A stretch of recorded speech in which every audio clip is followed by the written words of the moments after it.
Let's talk about cruise mistakes, the kind you only make once. Now, some of these cruise mistakes we made ourselves, and some we've heard from other cruisers who learned the hard way. Either way, we're sharing them with you to help you avoid them. Hi, welcome back to Core 4 Adventures. If you're new here, I'm Laura. And I'm Carol, and today we're going to be telling you all about cruise planning mistakes that'll save you time, stress, and money. So the first cruise mistake is overpacking. I get it. We are classic overpackers, and there is an innate tendency to want to make sure, hey, I might need this, throw it in the suitcase.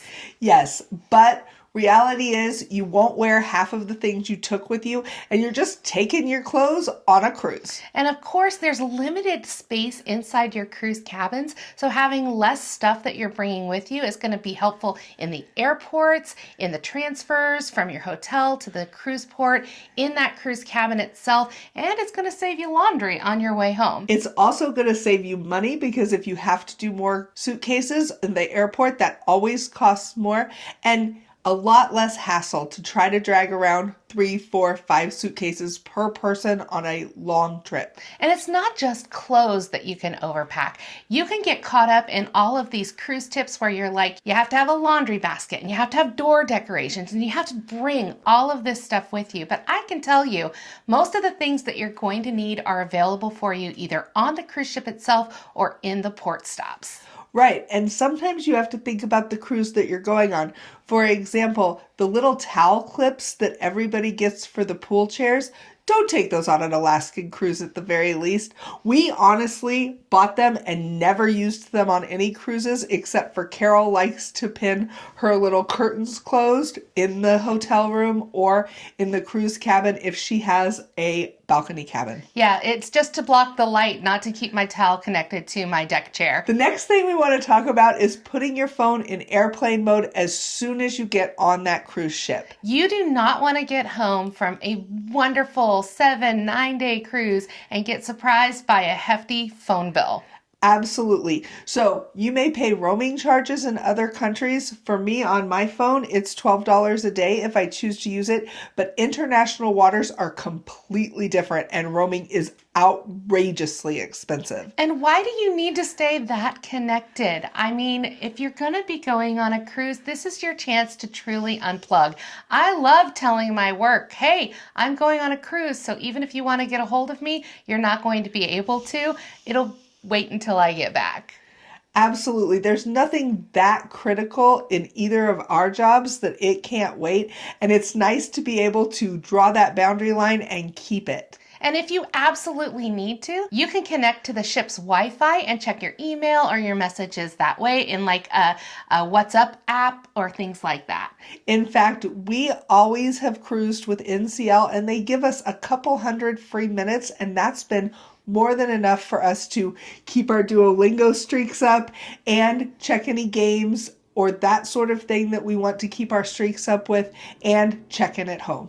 And again, like Laura said, check your personal cell phone plan because my plan covers all of North America. So if I'm on a Mexican cruise, when I'm in port, I'm not charged extra to use my phone. And likewise, when I'm on an Alaskan cruise, like we're getting ready to do in just a couple weeks, when I am in port in Alaska, that is free of charge as well. So I keep my phone in airplane mode when I'm on the ship, but I can connect when I am in land. And don't forget Canada counts too. So we are going to be stopping in Victoria, British Columbia, and we won't have roaming charges in that city either. So this cruise mistake came from a viewer who shared a big mistake that they made where they packed all of their clothes in the suitcase the night before disembarkation day, set it out in the hallway, and they woke up the next morning and they had to get off the ship while wearing their pajamas. You need to make sure that you are keeping an outfit out of your checked bag so that you can change into that the next day. Right. So you're supposed to set all of your roller bags out the night before, and you don't want to put everything in those roller bags. We recommend that you take one little carry-on bag with you onto the ship on embarkation day so that you have all the things that you need on embarkation day. And I think you should do that again on disembarkation day. Save back an outfit, any toiletries that you need first thing in the morning, everything to get you ready and off the ship. Yeah, your medicine, things like that. We've never made this mistake ourselves because we typically do self-disembarkation because we don't put our bags out in the hallway the night before. We just roll them off the ship ourselves. But if you are someone who wants to take advantage of that service, make sure you keep a set of clothes so that you're not wearing your PJs off the ship. That would be so embarrassing. So embarrassing. The next mistake is missing the ship in port or cutting it too close. Nobody wants to be a pier runner. First of all, people who are pier runners, everybody's going to be laughing at you and mocking you from their balconies. I've seen it happen so many times, and the anxiety and stress of it just isn't worth it. Those videos are funny if you get a chance to check them out. I do enjoy them sometimes. I would say, yeah, make sure that you're planning enough time, a big cushion of getting back to the ship so that you are not in danger of missing it, especially if you're booking your own excursions. Because if you book an excursion through the cruise ship itself, they will wait for you. And that's a pro tip that we do. If it's going to be a tight turnaround and we're worried about missing the ship, we will absolutely book through the cruise line because we know they won't leave us. This actually happened to us when we were in Ketchikan, Alaska on our last Alaskan cruise. We did book the Great Alaskan Lumberjack Show through NCL, and the show was going up to about the end of the port time. And when we got done with the show, the line to get back on the buses was super duper long, and we were so nervous that we were going to miss the ship. But we were able to relax and just enjoy ourselves and the travel back to Ward Cove because we had booked through NCL and we knew that they weren't going to leave us behind. In fact, there were people standing out there telling us to relax, just get in line. If you booked through the cruise line, you're not going to miss it. And if you don't book through the cruise line, make sure that you understand what time you're supposed to be back on board and what ship time is. There'll be signs as you exit the ship that tell you this. Make sure that you pay attention to that because you don't want to get into a port and have some kind of mix up with time zones that can throw off your game. Especially if you have your phone on airport mode when you're in the cruise ship and then you change it back to regular mode when you get into port, it's going to automatically reset your time to that port. I like to set it as a static time so that I can change it to ship time and my phone stays on that the whole time whether or not I have it in airplane mode. And some people just wear an old-fashioned watch to avoid that as well. The next mistake that you can make is waiting too long to book your specialty dining. Now, I try to book our specialty dining reservations as soon as we possibly can, typically about 120 days out, right when your final cruise payment is due.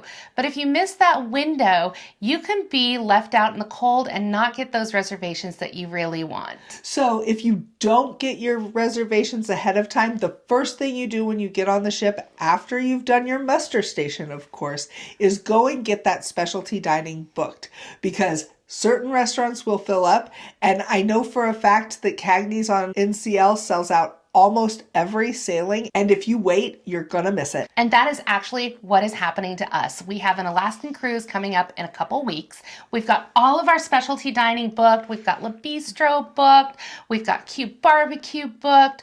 We have got La Cucina booked, but we cannot get a reservation for Cagney's. We keep checking and it says reservations aren't available. And I'm thinking that they're all gone. So as soon as we get on the ship on embarkation day, we're going to do our muster drill and then we're going to go find out if we can make reservations for Cagney's because it is always number one on our list. It is. And keep in mind, they do only release a certain number of reservations before the sailing. So there will be some open on that first day. But if you wait till day 3 or 4 and think you're going to get it on day 9, you are sadly mistaken. And worst comes to worst, go to the actual restaurant and ask if you can wait in line, see if there's any cancellations, get on a list, especially if it's like Cagney's, the one that you really, really want to go to. This next one is something that I've personally done and I won't do again. So the light light switches in the rooms in the cruise cabins do require your card to go into the light switch so that you can turn the lights on in the room. And if you're wanting to charge something when you're gone,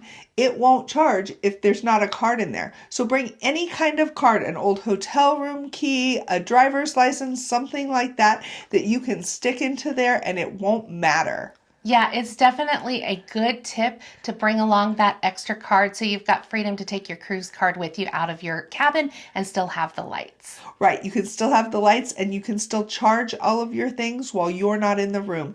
That's crucial for us. Yeah, now if you like this pro tip and you're liking all of our cruise tips, make sure that you subscribe to our channel so that you never miss a video from us, and give us a thumbs up. And if you have any cruise tips that we didn't mention today, make sure you drop them in the comments section below. We'd love to hear from you. And this next one is something we've never personally done, but we've heard horror stories about. Do not try to fly in the day of your cruise. Oh my gosh, I have anxiety just thinking about that. We typically fly in a couple days ahead of time so that we can enjoy our home port city, like Seattle or Miami or anywhere that we're going. New York City, that was so much fun. Barcelona, it just gives you extra time in that city for some slower travel before you get on the ship. And it also gives you peace of mind. Airlines today can have delays, you can get bumped, you can get cancellations. You never know what's going to happen. If you're trying to book your flight into your port city the day that you're embarking on your cruise, you are cutting it just way too close. I'm thinking about our trip to New York. The two of us, we got delayed and we didn't get there till like 11 p.m. that night. If we had done that on embarkation day, we'd have missed our ship. Yeah, don't chance it. Give yourself a cushion. Fly in 1 to 2 days ahead of time. Enjoy that home port city. You won't regret it. The next mistake is ignoring passport rules. You need to know where you need to take a passport. We recommend it for any cruises at all. If you're cruising out of the United States and it's not on a cruise ship that's flagged with a United States flag, it has to go to another country. And even though they tell you that a closed loop cruise, you can go without a passport, just with your birth certificate, I would never chance that. Yeah, what happens if you're in a foreign country on a port day and you get hurt? And you have to be able to figure out how to get back into the United States. It's just so much safer and easier to have a passport. And did you know that your passport cannot expire for at least 6 months after you get back from your cruise? Make sure to check that. You've invested so much time and energy and money into your cruise. Don't let passport hassles mess it up for you. And this one is a little bit ironic. Don't let negative reviews affect your trip. Now, we try to stay very positive with our channel, but the internet is obviously filled with people talking about their experiences. And when you're going on something new, you kind of want to check it out and make sure that it's right for you and that you know everything ahead of time. We do so much research before a trip, but the one thing we don't do is let the naysayers get to us. If you see a bunch of bad reviews on something, do your research. Make sure that it's not just someone who's just always negative. And of course, everybody is looking for something different out of their vacation. So something that may be annoying to some people may fit your style just fine. For example, we love the drink packages. We love to take advantage of those. We like loud music. We like lots of dining variety. We don't mind waiting in line for things. So if these are the things that people are saying are negative about a cruise, that's going to fit your style just fine. People talking negative about not having enough children's areas also isn't right for us. So you just have to look and watch and see what's right for you. And of course, I don't want to say ignore all of the negative reviews because some of them are really valid. Just make sure that you're checking multiple sources before you make your final decisions. The next cruise or travel mistake is not notifying your bank that you are leaving the area. I have done this so many times. It's not even funny. I have to tell my bank when I am traveling, and I forget to do this all the time. Luckily, I have a phone number that I can call really quickly on the spot, and they'll push it through for me for fraud protection. However, it's kind of annoying. You don't want to ask for exceptions too often. So make sure that you're notifying your financial institution before you travel of where you're going to go and where you're going to be using your card. Or one thing that I've switched to is I use a credit card that is meant for travel, and I never have to notify them when I'm leaving the country or traveling, and I tend to use that for the majority of my expenses, so that I get my miles and points that way. But I do occasionally need to use my debit card from my banking account, like at an ATM machine, and that's when it can really trip me up. So don't forget to do that. You want to have access to your money when you need it. And another thing that you definitely don't want to forget is your seasickness medication. I would not go on a cruise without it. Now, I am super paranoid about being seasick. I have gotten a little motion sick on some smaller vessels before, so I always get a scopolamine patch from my doctor. It goes right behind one of my ears. You leave it on for 3 days, and then you switch to the other ear when you switched the patch, but this is by prescription only. There's also Bonine and Dramamine and little things that you can put on your wrists that hit the pressure points. There's lots of different things. I've heard great things about the relief bands that send an electric pulse into those spots. Decide what you're going to do and do it. Don't go without a plan. So here's a tip that also came from one of our viewers: not exploring the ship early enough on the very first day. This is something that we tend to always do to get the lay of the land. But they're like, hey, we didn't explore the ship early enough and we missed out on some opportunities to do activities that they really wanted to do because they didn't know where they were. Or they missed areas of the ship that ended up being their favorite, but they didn't discover it until day 5 or 6 of a 7-day cruise. So what you should do instead is, after you've gone and done your muster station, gotten your celebratory mojito, made any reservations that you needed to make, is go walk around and explore the ship. This is the perfect thing to do on embarkation day to get the lay of the land. Make sure you're hitting all of the good decks. They've got deck plans available for you by like every elevator, stairwell, etc. Check them all out. Make sure that you do that. Another great tip is looking at the ship walkthroughs on YouTube before you go. That can be a great resource. Oh, I love to watch those previews. The walkthroughs ahead of time, those really help you get the lay of the land before you even get on there. It helps you figure out what venues you absolutely want to go find so that you can decide whether you really love them or not. Up next is not budgeting for extras.